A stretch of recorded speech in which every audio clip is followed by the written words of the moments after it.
பிள்ளை சிவன் மகன் வந்து விளையாடும் அழகு மலை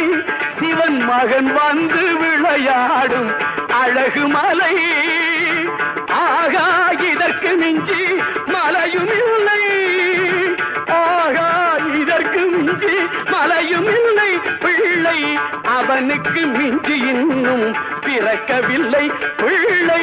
அவனுக்கு மிஞ்சி இன்னும் பிறக்கவில்லை எங்கும் பிறக்கவில்லை மலைகளில் சிறந்த மலை மருதமலை